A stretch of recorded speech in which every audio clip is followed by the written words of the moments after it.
नमस्कार दर्शक बंधु शुभ सकाळ आज हूँ 10 डिसेम्बर मंगलवार आज रही देश विदेश राज्यर 20टी गुरुत्वपूर्ण खबर जहां आपण माने केवल 10 मिनिट समय दे देखिपारे ता पूर्व आपण मान गोटे छोटिया अनुरोध भिडटी को प्रथम लाइक कर भिडटी को शेष पर्यंत देखा सहित आपण जिलार नाम लिखिदेवे जहाँफल तुरंत आपण जिलार खबर पाइपर तेज कौन रही आज गुरुत्वपूर्ण खबर चलता नजर पकाइबा।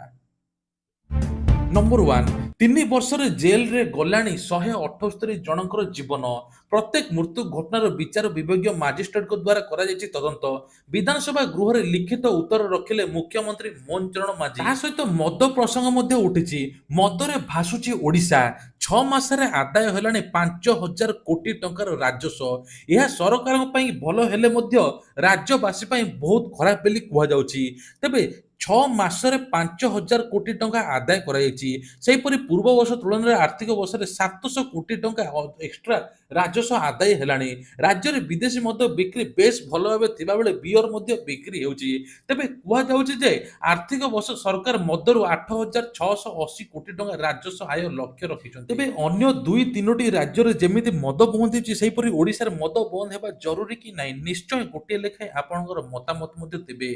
नंबर 2 जम्मू काश्मीर में प्रबल तुषारपात गाड़ी सहित खसुचंती लोके एभली वीडियो सामना को आसी जहां मध्य हृदय वितारक वीडियो आपण माने देखिले मध्य आश्चर्य होइजिबे तुषारपात देखिबा को मिलिछि अनेक लोक मध्य काश्मीर पहुंचला बेले अनेक लोकक समस्या पलटिछि तुषारपात जो रास्ता रे गाड़ी गुडी को खसिबा घटना बढ़ी जाइछि फल दुर्घटना हेबार मध्य आशंका करा जाउछि तेणु प्रशासन पक्षरु अनेक रास्ता रे यातायात मध्य बंद रहिछि जम्मू काश्मीर रे बड़ गाम रे पर्यटक रास्ता जिबा आसीबा करबा संघर्ष करुछंती तेबे गाड़ी गुड़िक चलुनी गाड़ी गुड़िक रास्तार खसुची यही कारण समस्या भोगुंट यात्री माने ताफल रास्तार बरफ पड़ा जो गाड़ी गुड़िक खसुची बोली एक वीडियो भाइराल होउची।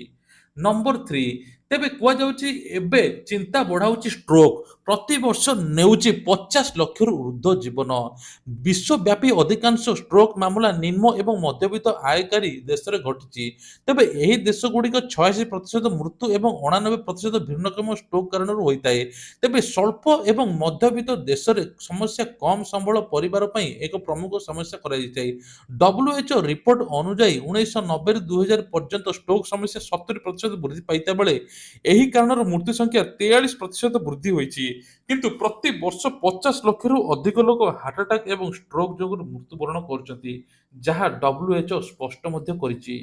आउ गोटे बड़ खबर क्वार्टर रे रहिबार मजा नियारा 14 विधायक छाड़ो नाहांती क्वार्टर नुआ सरकार आसीबा को 6 मास हेलानी किंतु एजाए सरकारी क्वार्टर मुह छाड़ी पारुनांती पुराना विधायक एवं विधायिका एजाए 14 विधायक एवं विधायिका सरकार क्वार्टर छाड़ी नांती बोली सोमवार दिन बीजेपी विधायक मानस दत्तଙ୍କ प्रश्नर उत्तर रखिछन्ती मुख्यमंत्री मोहन चरण माझी मुख्यमंत्री कहते कि 14 जन क्वार्टर छाड़ी नांती सेमानक मध्यरु कांग्रेस संतोष सिंह सालुजा एवं बीजेपी जयंत षडंगी एवं स्वास्थ्यगत समस्या पई निजर पुराना क्वार्टर रहिबाको आवेदन करिथिबा मुख्यमंत्री विधानसभा रे कहिसंती तेबे प्रीति रंजन घड़ई अलका महांती अमर शतपथी महेश साहू सालुगा प्रधान एमिति अजाए कि कुहा जाउची 14 रु अधिक क्वार्टर विधायक माने छाड़ू नाहांती जहां मुख्यमंत्री एबे विधानसभा रे कहिसंती बकेय दरमा दाबी रे हजार हजार महिलांकर मेली राजधानी पीएमजी छकरे महिला भिड़ बैंक मित्र कृषि मित्र प्राणी मित्र भली विभिन्न संगठन महिला मेलिकाई बकेय दाबी रे अछंती 9 मास हेलानी दरमा मिली नाही तेणु एने कि हजार हजार महिला मध्य गर्जुचंती विगत सरकार 3 मासर सहित चलित सरकार 6 मासर दरमा देई नांती सरकार विभिन्न योजना को निकट रे पहुंचाइबार लक्ष्य रे महिला नियोजित कराइथिला एमाने लोकंको काम करबा सहित 2 पैसा रोजगार लक्ष्य रे दिन राति काम एक करथिले किंतु एजाए 9 मास हेलानी बकेय राशि बा तांकर दरमा मिली जहा फल हजार हजार महिला आसी पीएमजी छकरे आंदोलन करुचंती। यूपी रु आसिला आलू खाउटी किणिले केजी 30 टंकारे तेबे राज्य रे खाउटी मानकु सुलभ मूल्य रे आलू जोगाई देवा निमते सरकार निष्पत्ति ग्रहण करिसथि राज्य सरकार नाफेड माध्यम रे आलू किनिबा सहित खाउटी मानकु किलोग्राम 30 टंकारे जोगाई देइचंती खाउटी मानक स्वार्थ को दृष्टि रखी राज्य सरकार नाफेड माध्यम रे खाउटी मानक सुलभ दर रे आलू जोगाण निमते निष्पत्ति नेइथिबारु प्रथम पर्यायर 3टी गाड़ी 60 टन आलू उत्तर प्रदेश रु आसी वर्तमान भुवनेश्वर रे पहुंची जहा फल आलू किलो 30 टंकार बिक्री हेबो। ସୁଭଦ୍ରା ଯୋଜନା ମାର୍ଚ୍ଚ 8 ତାରିଖରେ ମିଳିବ 10,000 ଟଙ୍କା। ତେଣୁ ଯେଉଁ ମହିଳାଙ୍କୁ ଡିସେମ୍ବର 25 ତାରିଖରେ ସୁଭଦ୍ରା ଯୋଜନାର ପ୍ରଥମ କିସ୍ତି ମିଳିବ ନାହିଁ, ତାଙ୍କୁ ଏକା ସାଙ୍ଗରେ ମହିଳା ଦିବସ ବା ମାର୍ଚ୍ଚ 8 ତାରିଖରେ ଏକା ସାଙ୍ଗରେ ପ୍ରଥମ ଦ୍ୱିତୀୟ କିସ୍ତି ମିଶି 10,000 ଟଙ୍କା ମିଳିବ ବୋଲି ଉପମୁଖ୍ୟମନ୍ତ୍ରୀ ପ୍ରଭାତୀ ପରିଡ଼ା ସୂଚନା ଦେଇଛନ୍ତି। ତେବେ ଯେଉଁମାନଙ୍କର ଏପର୍ଯ୍ୟନ୍ତ ଫିଲ୍ଡ ଭେରିଫିକେସନ ପେଣ୍ଡିଂ ଦେଖାଉଛି, ନିଜ ଜନସେବା କେନ୍ଦ୍ର ଯାଇ ଆପଣ ତାକୁ ଅପଡେଟ୍ କରନ୍ତୁ। ତା ସହିତ 2,67,000 ଯେଉଁ ଫର୍ମ ସବୁ ରିଜେକ୍ଟ ହୋଇଥିଲା, ତାଙ୍କ ଭିତରୁ 22% ମିଳିଥିଲା। ବାକି ମଧ୍ୟ ଯେଉଁମାନେ ଯୋଗ୍ୟ ବିବେଚିତ ହେବେ ତାଙ୍କୁ ଏଇ 25 ତାରିଖରେ ମିଳିଯିବ। ତା ସହିତ ଆଉ ଗୋଟେ କଥା, ଯେଉଁମାନଙ୍କର ବୟସ ମାର୍ଚ୍ଚ 7 ତାରିଖ ପୂର୍ବରୁ 21 ବର୍ଷ ହେବ, ସେମାନେ ଚାହିଁଲେ ଆବେଦନ କରି ସୁଭଦ୍ରା ଟଙ୍କା ନେଇପାରିବେ ବୋଲି କୁହାଯାଉଛି। ରାଜ୍ୟରେ ସବୁ ଜିଲ୍ଲାରେ ଖୋଲିବ ମେଡିକାଲ କଲେଜ, 5,000 ଡାକ୍ତରଙ୍କୁ ମିଳିବ ନିଯୁକ୍ତି। ଏନେଇ ସ୍ୱାସ୍ଥ୍ୟମନ୍ତ୍ରୀ ମୁକେଶ ମହାଲିକ ବିଧାନସଭାରେ କହିଛନ୍ତି। ମନ୍ତ୍ରୀ କହିଛନ୍ତି ଭଦ୍ରକ ସମେତ 30ଟି ଜିଲ୍ଲାରେ ମେଡିକାଲ କଲେଜ ଖୋଲିବା ସହିତ ମେଡିକାଲ ରିକ୍ରୁଟମେଣ୍ଟ ପ୍ରକ୍ରିୟାରେ ମୁଖ୍ୟମନ୍ତ୍ରୀ ଅନୁମୋଦନରେ 2ଟି ସଂଶୋଧନ କରାଯାଇଛି। ସବୁ ଜିଲ୍ଲାରେ ମେଡିକାଲ କଲେଜ ଖୋଲିବା ନେଇ ସଂକଳ୍ପ ପତ୍ରରେ ଥିଲା। ତା ସହିତ ମଧ୍ୟ 5,000 ଡାକ୍ତରଙ୍କୁ ନିଯୁକ୍ତି ଦିଆଯିବ ବୋଲି ବିଜ୍ଞାପନ ପ୍ରକାଶ ପାଇଛି ବୋଲି କୁହାଯାଉଛି। ଆଧାର କାର୍ଡକୁ ନେଇକି ବଡ ଅପଡେଟ ଆସିଛି। ଏହି ତାରିଖରେ ମଧ୍ୟରେ ମାଗଣାରେ କରନ୍ତୁ ଆଧାର କାର୍ଡ ଅପଡେଟ, ନହେଲେ ଗଣିବେ ଟଙ୍କା। ତେବେ କୁହାଯାଉଛି ଆଧାର କାର୍ଡ ଅପଡେଟ କରିବା ପାଇଁ ଦେବାକୁ ପଡିବ ନାହିଁ ଫି। ଯଦି ନିର୍ଦ୍ଧାରିତ ସମୟ ମଧ୍ୟରେ ଆପଣ ଆଧାର କାର୍ଡ ଅପଡେଟ କରୁଛନ୍ତି, ତେବେ କୌଣସି ଶୁଳ୍କ ଦେବାକୁ ପଡିବ ନାହିଁ। କାରଣ unique identification authority of India ବା UIDAI ଆପଣଙ୍କୁ ଆଧାର ମାଗଣା ଅପଡେଟ କରିବା ପାଇଁ ସୁଯୋଗ ଦେଉଛି।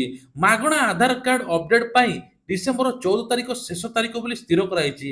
ଯେଉଁମାନଙ୍କର ଆଧାର କାର୍ଡ 10 ବର୍ଷର ପୁରୁଣା, 10 ବର୍ଷ ଭିତରେ ଅପଡେଟ କରିନାହାନ୍ତି, ଫିଙ୍ଗର ପ୍ରିଣ୍ଟ ବା ନିଜର ଫେସ୍ ଅପଡେଟ କରିନାହାନ୍ତି, ତୁରନ୍ତ ଆପଣମାନେ ଅପଡେଟ କରିନିଅନ୍ତୁ ବୋଲି ସରକାରଙ୍କ ତରଫରୁ ଜାରି ରହିଛି। ନହେଲେ ଆପଣଙ୍କର ଆଧାର କାର୍ଡ ରଦ୍ଦ ହୋଇଯିବ ବୋଲି କୁହାଯାଉଛି। ପୁରୀ ବେଳାଭୂମିରେ ମାରାଥନ, ଭାଗ ନେଲେ 500ରୁ ଅଧିକ କ୍ରୀଡାବିତ। ଭୁବନେଶ୍ୱର BCSC ପକ୍ଷରୁ ଆୟୋଜିତ ପୁରୀ ବିଚ୍ ମାରାଥନ ଚତୁର୍ଥ ସଂସ୍କରଣ କ୍ରୀଡାବିତଙ୍କ ମଧ୍ୟରେ ଦେଖିବାକୁ ମିଳିଛି ପ୍ରବଳ ଉତ୍ସାହ।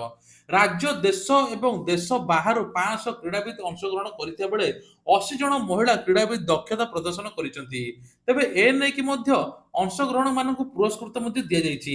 21 କିଲୋମିଟର ହାଫ୍ ମାରାଥନକୁ ଓଡ଼ିଶାର ଅଶୋକ ଦଣ୍ଡସେନ 1 ଘଣ୍ଟା 17 ମିନିଟ୍ 25 ସେକେଣ୍ଡରେ ଶେଷ କରି ପ୍ରଥମ ପୁରସ୍କାର। ତେବେ ଆଉ ଗୋଟେ ବଡ ଖବର, ଢେଙ୍କାନାଳ ଜିଲ୍ଲାରେ ସଙ୍ଗୀନ ସ୍ଥିତି, 5 ବର୍ଷରେ 2289 ନାବାଳିକା ଗର୍ଭବତୀ, ଯାହା ସରକାରକୁ ମଧ୍ୟ ଆଶ୍ଚର୍ଯ୍ୟ କରିଛି। ଏଥିରେ ଲଗାମ ଲଗାଇବା ପାଇଁ ସରକାରଙ୍କର ବିଭିନ୍ନ ଯୋଜନା କାର୍ଯ୍ୟକାରୀ ହେଉଛି। ଜିଲ୍ଲାରେ ମହିଳା ଓ ଶିଶୁ ବିକାଶର ବିଭିନ୍ନ ଶାଖା, ସ୍କୁଲ, ଗଣଶିକ୍ଷା, ସ୍ୱାସ୍ଥ୍ୟ ବିଭାଗ, ଶିଶୁ ମଙ୍ଗଳ କମିଟି ଆଦି କାର୍ଯ୍ୟକାରୀ କରୁଛନ୍ତି। ଏହାପରେ ମଧ୍ୟ ନାବାଳିକା ଗର୍ଭବତୀ ସଂଖ୍ୟା ଉଦ୍ବେଗଜନକ ବୋଲି କୁହାଯାଉଛି। ପ୍ରାୟ ଢେଙ୍କାନାଳରେ 2284 ଜଣ ନାବାଳିକା ଗର୍ଭବତୀ। 18 ବର୍ଷରୁ କମ ବୟସରେ ମାତୃତ୍ୱ ଲାଭ କଲେ ସେମାନଙ୍କଠାରେ ବିଭିନ୍ନ ରୋଗ ହେଉଥିବା ସମ୍ପର୍କରେ ସଚେତନତା କରାଉଥିଲେ ମଧ୍ୟ ତା ସହିତ ମଧ୍ୟ ବାଲ୍ୟ ବିବାହ ଥମିବାର ନାଁ ଧରୁନି। ଢେଙ୍କାନାଳରେ 5 ବର୍ଷ ଭିତରେ ଜିଲ୍ଲାରେ ଆଦିବାସୀ ବହୁଳ କଙ୍କଡା ହାଟରେ ନାବାଳିକା ଗର୍ଭବତୀ ସଂଖ୍ୟା 500 ଟପିଲାଣି। ତେବେ କୁହାଯାଉଛି ଯେ ଏବେ ଏତେ 2289 ନାବାଳିକା ଗର୍ଭବତୀ ଥିବାରୁ ଯାହା ସରକାରକୁ ଜଣା ପଡିଛି। ତେବେ କୁହାଯାଉଛି ବାଲ୍ୟ ବିବାହ ଏଠି ବହୁତ ଚାଲିଛି। ସେ ନେଇକି ଭିଆଇପି ସୁରକ୍ଷା ନେଇ ବିଧାନସଭାରେ ମୁଖ୍ୟମନ୍ତ୍ରୀ ଲିଖିତ ଉତ୍ତର। ରାଜ୍ୟପାଳ ଓ ମୁଖ୍ୟମନ୍ତ୍ରୀଙ୍କୁ Z+ ଏବଂ ବିରୋଧୀ ଦଳ ନେତା ନବୀନଙ୍କୁ Y+। କୌଣସି ଅଫିସରକୁ ମିଳିନି Z+ ଏବଂ Y+ ସୁରକ୍ଷା। ତେବେ କୁହାଯାଉଛି ମୁଖ୍ୟମନ୍ତ୍ରୀ ମୋହନ ଚରଣ ମାଝୀଙ୍କୁ Z+ ସୁରକ୍ଷା ଏବଂ ବିରୋଧୀ ଦଳ ନେତା ନବୀନ ପଟ୍ଟନାୟକଙ୍କୁ ମିଳିଛି Y+ ସୁରକ୍ଷା। ଏନେକି ବିଧାନସଭାରେ ସୂଚନା ଦେଇଛନ୍ତି ମୁଖ୍ୟମନ୍ତ୍ରୀ। କଂଗ୍ରେସ ବିଧାୟକ ପବିତ୍ର ସାଉନ୍ତଙ୍କ ପ୍ରଶ୍ନ ଉତ୍ତରରେ ମୁଖ୍ୟମନ୍ତ୍ରୀ ମୋହନ ଚରଣ ମାଝୀ କହିଛନ୍ତି ଯେ ରାଜ୍ୟପାଳ ରଘୁବର ଦାସଙ୍କୁ Z+ ସୁରକ୍ଷା ପ୍ରଦାନ କରାଯାଇଛି। ମୁଖ୍ୟମନ୍ତ୍ରୀ ପଦ ଛାଡିବା ପରେ ଗତ କିଛି ଦିନ ତଳେ ନବୀନଙ୍କ ଠାରୁ ମଧ୍ୟ Z+ ସୁରକ୍ଷା ହଟାଇ ଦିଆଯାଇଥିଲା। ଏହି 3 ଜଣଙ୍କ ବ୍ୟତୀତ କୌଣସି ଅଫିସରକୁ Z+ ଏବଂ Y+ ସୁରକ୍ଷା ପ୍ରଦାନ କରାଯାଇଥିବା ନଥିବା ବେଳେ ମୁଖ୍ୟମନ୍ତ୍ରୀ ମଧ୍ୟ କହିଛନ୍ତି। ଭତ୍ତା ଟଙ୍କାକୁ ନେଇ ଆସିଲା ବଡ ଅପଡେଟ। ଯାଜପୁର ଜିଲ୍ଲାରେ 894 ଜଣ ଯୁବକ ଭତ୍ତା ଟଙ୍କା ହାତେଇଥିଲେ। ପାଖାପାଖି 90 ଲକ୍ଷ ଟଙ୍କା ହାତେଇଥିଲେ। ଏନେକି ସରକାର ତରଫରୁ ମଧ୍ୟ ବଡ ଘୋଷଣା ହେଇଥିଲା। ତାଙ୍କ ଉପରେ ତଦନ୍ତ ହେଉଛି। କୁହାଯାଉଛି ଯେ ପୂର୍ବ ସରକାର ବିଜେଡି ସରକାର ଥିବାବେଳେ ଏଇ ଯୁବକମାନେ ନିଜର ବୟସ ବଢାଇ ଭତ୍ତା ଟଙ୍କା ହାତଉଥିଲେ। ତୁରନ୍ତ ତାଙ୍କ ଉପରେ ମଧ୍ୟ ତଦନ୍ତ କରାଯିବ। ସରକାର ପ୍ରତିଶ୍ରୁତି ମୁତାବକ 100 ଦିନରେ ଯାହା କରିଥିଲା 6 ମାସରେ ମଧ୍ୟ ପ୍ରତିଶ୍ରୁତି ମାନିଥିଲା। ଏବେ କୁହାଯାଉଛି ଭତ୍ତା ଟଙ୍କାକୁ ନେଇ ଉଠୁଛି ବଡ ଖବର। ଆଉ ଭତ୍ତା ଟଙ୍କା ଜାନୁଆରୀ ମାସରେ ମିଳିବ, ସରକାର ପ୍ରତିଶ୍ରୁତି ଅନୁସାରେ ମଧ୍ୟ ମିଳିବ ବୋଲି କୁହାଯାଉଛି। ତା ସହିତ ମଧ୍ୟ ଆଉ ଗୋଟେ ବଡ ଖବର, ଏସଏଚଜି ମହିଳାଙ୍କ ପାଇଁ ଖୁସି ଖବର। ପୂର୍ବ ସରକାର ଏସଏଚଜି ମହିଳା ଯେତିକ ଋଣ ନେଇଥିଲେ ସେ ଋଣର ସୁଧ ଛାଡ଼ କରିବେ ସରକାର। ଏନେଇ 227 କୋଟି ଟଙ୍କା ମଧ୍ୟ ବ୍ୟୟ କରାଯାଇଛି। ଆଜି ଉପମୁଖ୍ୟମନ୍ତ୍ରୀ ପ୍ରଭାତୀ ପରିଡ଼ା ମଧ୍ୟ ସୂଚନା ଦେଇଛନ୍ତି। ତା ସହିତ ମହିଳାଙ୍କୁ ସଶକ୍ତିକରଣ ଏବଂ ଆତ୍ମନିର୍ଭରଶୀଳ ସ୍ୱାବଲମ୍ବୀ କରିବା ଦିଗରେ ସରକାର ବହୁତ ଚିନ୍ତା କରୁଛନ୍ତି। ମହିଳାଙ୍କ ପାଇଁ ନୂଆ ନୂଆ ମଧ୍ୟ ଯୋଜନା ଆଣୁଛନ୍ତି। ତା ସହିତ ମଧ୍ୟ ଆଉ ଗୋଟେ ବଡ ଖବର, ଯୋଉମାନେ ଉଦ୍ୟୋଗପତି ମାନେ ସିଲେଇ ଶିଖିବା ପାଇଁ ଚାହୁଁଛନ୍ତି ସେମାନେ ସିଲେଇ ଶିଖିବା ଦ୍ୱାରା ପ୍ରତିଦିନ 500 ଟଙ୍କା ତାଲିମରେ ପାଇବେ ଏବଂ ମାସକୁ 15,000 ଟଙ୍କା ପାଇବେ ବୋଲି କୁହାଯାଉଛି। ତା ସହିତ ସରକାର, କେନ୍ଦ୍ର ସରକାର 1.5 ରୁ 2 ଲକ୍ଷ ଟଙ୍କା ମଧ୍ୟ ଋଣ ଦେବେ, ଯାହାଫଳରେ ଉଦ୍ୟୋଗପତି ସାର୍ଟିଫିକେଟ ଦେଖି ଆପଣ ସବୁ କିଛି ପାଇପାରିବେ ବୋଲି କୁହାଯାଉଛି। ଯୋଉମାନଙ୍କର ଇ ଶ୍ରମ କାର୍ଡ ଅଛି ତାଙ୍କ ପାଇଁ ଖୁସି ଖବର। ଯଦି ଆପଣଙ୍କର ରାସନ କାର୍ଡ ନାହିଁ, ସରକାର ଘୋଷଣା ମଧ୍ୟ କରିଛନ୍ତି ଇ ଶ୍ରମ କାର୍ଡ ଅନ୍ତର୍ଭୁକ୍ତ ଲୋକମାନଙ୍କୁ ଭେରିଫାଇ କରାଯାଇ ତାଙ୍କୁ ତୁରନ୍ତ ରାସନ କାର୍ଡ ମିଳିବ। ତା ସହିତ ମଧ୍ୟ 5,000 ଟଙ୍କା ଦେବା ପାଇଁ ମଧ୍ୟ ଯୋଜନା ରହିଛି। ଇ ଶ୍ରମ କାର୍ଡ ଥିଲେ ଆପଣ ଲକ୍ଷ ଲକ୍ଷ ଟଙ୍କା ମଧ୍ୟ ଋଣ ନେଇପାରିବେ, ସବୁ ପ୍ରକାର ଫାଇଦା ମଧ୍ୟ ପାଇପାରିବେ। ସରକାର ଗରିବ ସ୍ତରରେ ଲୋକଙ୍କ ପାଇଁ ବହୁତ କିଛି କାମ କରୁଛନ୍ତି, ଯାହା ଫଳରେ କୌଣସି ଗରିବ, କୌଣସି ଯୋଗ୍ୟ ହିତାଧିକାରୀ ମାନେ ଯେମିତି ମନ ଦୁଃଖ କରିବେନି, ସମସ୍ତେ ସହାୟତା ପାଇବେ। ତେବେ ଆଉ ଗୋଟେ ହେଲା ପିଏମ କିଷାନକୁ ନେଇକି ବଡ ଖବର। ଚାଷୀ ମାନଙ୍କୁ ପିଏମ କିଷାନର 18ତମ କିସ୍ତି ମିଳିଥିଲା ଅକ୍ଟୋବର ମାସରେ। ଏବେ ଫେବୃଆରୀ ମାସରେ 19ତମ କିସ୍ତି ମିଳିବା ପାଇଁ ଯାଉଛି, ଯାହା ଫଳରେ କେନ୍ଦ୍ର ସରକାରଙ୍କର ମଧ୍ୟ ବଡ ଘୋଷଣା। ପୁଷ୍ପା 2 ରିଲିଜରେ ଦଳ ଚକଟାକୁ ନେଇ ଆସିଛି ବଡ ଖବର। ବଢୁଥିବା ବିବାଦ ସମୟରେ ଅଲ୍ଲୁ ଅର୍ଜୁନଙ୍କୁ ସମର୍ଥନରେ ବାହାରିଲେ ନିର୍ଦ୍ଦେଶକ ରାମ ଗୋପାଳ ବର୍ମା। ସୋସିଆଲ ମିଡିଆରେ ମଧ୍ୟ ଅଲ୍ଲୁ ଅର୍ଜୁନ ଲାଇଭ୍ ଆସି କହିଛନ୍ତି ପରିବାର ଦାୟିତ୍ୱ ଏବଂ 25 ଲକ୍ଷ ଟଙ୍କା ଦେଇଥିଲେ ବୋଲି କୁହାଯାଉଛି। ତା ସହିତ ନିଜେ ମଧ୍ୟ ବହୁତ ଦୁଃଖିତ ଫିଲ୍ କରୁଛନ୍ତି ବୋଲି କହିଛନ୍ତି। ତା ସହିତ ସୋସିଆଲ ମିଡିଆରେ ମତ ରଖି ସେନା ଷ୍ଟାର ଏବଂ ଭଗବାନଙ୍କ ଭିଡ଼ ସ୍ୱାଭାବିକ ଭାବରେ ଦେଶରେ ଦଳା ଚକଟା ପ୍ରଥମ କଥା ନୁହେଁ। ଏବଂ ତା ସହିତ ମଧ୍ୟ କହିଛନ୍ତି ଯେ ନିର୍ଦ୍ଦେଶକ ଟ୍ୱିଟକୁ ନେଇକି ଦୁଇ ଫାଳ ଅଲ୍ଲୁ ଅର୍ଜୁନଙ୍କ ପ୍ରସଙ୍ଗ। ସେପଟେ ପୀଡ଼ିତାଙ୍କ ପରିବାର କଲା ନ୍ୟାୟ ଦାବି, ଏପଟେ ଅଲ୍ଲୁ ଅର୍ଜୁନଙ୍କ ପଟେ ଅଛନ୍ତି। ତେବେ କାହାକୁ ନେଇ କଣ ଉଠିବ, ବଢୁଛି ବିବାଦ। ଏପଟେ ପୁଷ୍ପା 2 ରିଲିଜ ବେଳେ ଦଳା ଚକଟା ଘଟଣାରେ ଅଲ୍ଲୁ ଅର୍ଜୁନ ମଧ୍ୟ ନିଜେ ଦୁଃଖିତ ଫିଲ୍ କରି ଲାଇଭ୍ ଆସି ସବୁ କିଛି କହିଥିଲେ। ତାପରେ ମଧ୍ୟ ଏବେ ଉଠିଲାଣି ଆହୁରି ବିବାଦ। ଠକଙ୍କ ଟ୍ରାପରେ ଲୋଭି। ତେବେ କୁହାଯାଉଛି ଦେଶରେ ଏବେ ଅନଲାଇନ ଠକେଇ ବହୁତ ଚାଲିଛି, କିନ୍ତୁ ଓଡ଼ିଶାରେ 5 ବର୍ଷରେ 59,437 ଲୋକ ଅନଲାଇନ ଟ୍ରେଡିଂ କରି ଠକେଇର ଶିକାର ହୋଇଛନ୍ତି, ଯାହା ସବୁଠାରୁ ବଡ଼ ବିଷୟ। ଏ ନେଇକି ବିଧାନସଭା ଗୃହରେ ସୂଚନା ଦେଇଛନ୍ତି ମୁଖ୍ୟମନ୍ତ୍ରୀ ମୋହନ ଚରଣ ମାଝୀ। ଅନଲାଇନ ଟ୍ରେଡିଂ ଦ୍ୱାରା ବର୍ତ୍ତମାନ ସମୟରେ ଠକେଇର ପ୍ରମୁଖ କାରଣ ପାଲଟିଛି।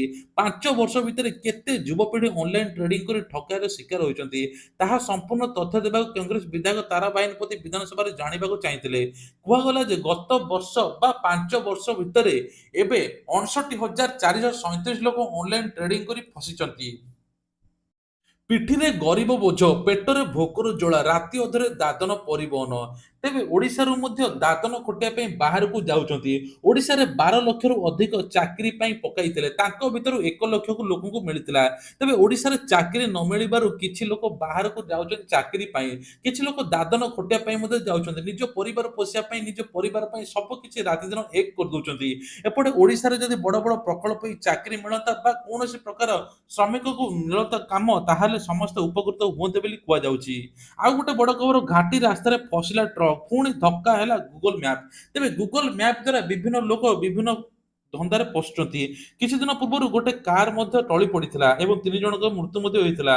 ଆଉ ଏବେ ମଧ୍ୟ ଗୋଟେ ଟ୍ରକ୍ ଜଙ୍ଗଲ ଭିତରେ ପଶିଛି, ଚାଉଳ ଗାଡ଼ି ଜଙ୍ଗଲ ଭିତରେ ଫସିଥିବା ମଧ୍ୟ ସୂଚନା ମିଳିଛି। ଓଡ଼ିଶାରେ 2 ଜିଲ୍ଲାରେ ନିର୍ମାଣ ହେବ ରେଳ ଫ୍ଲାଏଓଭର। କୁହାଯାଉଛି ରେଳ ମନ୍ତ୍ରଣାଳୟ ପକ୍ଷରୁ ଅନୁମୋଦନ କଲା 509 କୋଟି ଟଙ୍କା। ଭୁବନେଶ୍ୱର ରେଳ ମନ୍ତ୍ରଣାଳୟ ପକ୍ଷରୁ କଟକ ରାୟଗଡ଼ ଜିଲ୍ଲାରେ 2ଟି ପ୍ରମୁଖ ରେଳ ଫ୍ଲାଏଓଭର ନିର୍ମାଣ ପାଇଁ 509 କୋଟି ଟଙ୍କା ମଞ୍ଜୁର କରାଯାଇଛି। ରେଳ ସୂଚନା ପ୍ରସାରଣ ଏବଂ ଇଲେକ୍ଟ୍ରୋନିକ୍ସ ଏବଂ ପ୍ରଯୁକ୍ତି ବିଦ୍ୟା ମନ୍ତ୍ରୀ ଓଡ଼ିଶାର ରେଳ ଭିତ୍ତିଭୂମି ପ୍ରକଳ୍ପର ମଞ୍ଜୁର ବିଷୟରେ ସୂଚନା ଦେଇଛନ୍ତି। ଏହାଦ୍ୱାରା ରେଳ ଲାଇନ ଗୁଡ଼ିକରେ ଯାତାୟାତ ସମସ୍ୟା ଦୂର ହୋଇପାରିବ ବୋଲି କୁହାଯାଉଛି।